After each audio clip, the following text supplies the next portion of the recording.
अस्सलाम वालेकुम। मैं आज बनाने लगी हूँ आपके लिए जो लेकर आई हूँ कीमा और मटर की रेसिपी। बहुत ही मज़े की बनती है। ये 1 किलो कीमा है, साफ शफाफ बिल्कुल फ्रेश मंगवाया मैंने अभी। ये 1 किलो ही मटर हैं। ये लहसुन, हरी मिर्चें, अदरक, 3 प्याज कटे हुए, ये टमाटर, ये हरा धनिया। अब मैं शुरू करती हूँ। बिस्मिल्लाहिर्रहमानिर्रहीम। ये मैं ऑयल डाल रही हूँ। अब मैं डालूँगी इसमें प्याज, भूनूंगी ताकि थोड़ा सा सोते हो जाए। ये हल्दी है, मैं घर की हल्दी जो होती है वो वाली। अब ये कूटते हैं, इससे कलर बहुत प्यारा आता है। ये मैंने बॉईल करके खुश्क कर लिए, फिर फ्राई की हुई है, फिर मैंने रखी हुई है। हर सालन में मैं यही डालती हूँ।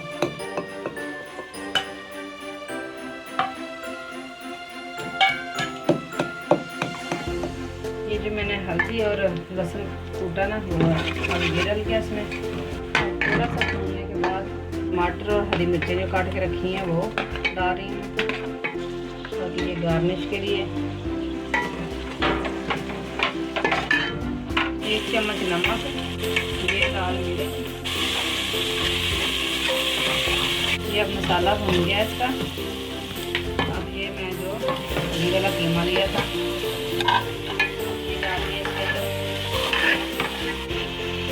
इसी तरीके से हम लोग बनाते हैं, कोई ज़्यादा मसाले नहीं डालते। हम घर के जो मसाले हैं वो डालते हैं। तब मैं 2 मिनट ढकना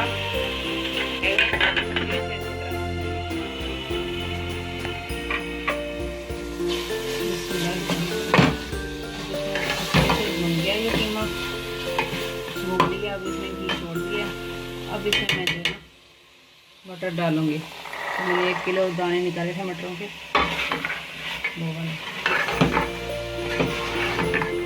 इसी तरह अच्छी तरह भून लेना है मटरों को डाल के। मटर जब अच्छी तरह गल जाएंगे, घी छोड़ देगा कि ढकना देते हैं। जो कि मैंने अपना पानी छोड़ा था उसी में ये पक गया है।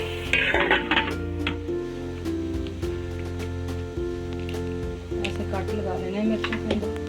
ये मसाला जो कढ़ाई मसाला थोड़ा सा मैं डालूँगी और थोड़ा सा इन मिर्चों के अंदर। इस मिर्चों में जब मसाला भर जाए ना बहुत ही मज़े की बनती है। ये तैयार होने से थोड़ी देर पहले डालूँगी, बस डालने के करीब हो। अब ये अच्छे से भून गए, ये मटर भी गल गए हैं, कीमा भी अच्छे से भून गया, कच्चापन बिल्कुल ख़त्म हो गया इसका। मैंने 1 पाव दही लिया है। अब इस मसाले पे और थोड़ी सी कढ़ाई गोश्त का मसाला 1 चम्मच तकरीबन मिक्स किया और ये अब डाल रही हूँ इसमें। लास्ट में ये डलेगा।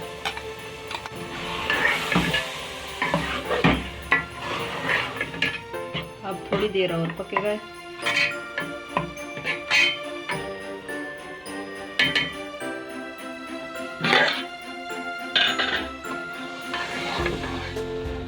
अब इसमें मैं ये हरी मिर्चें डालूंगी,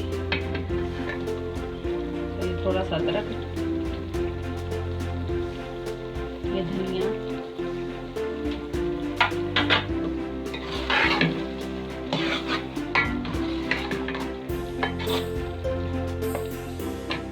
अब ये पक गया देखें,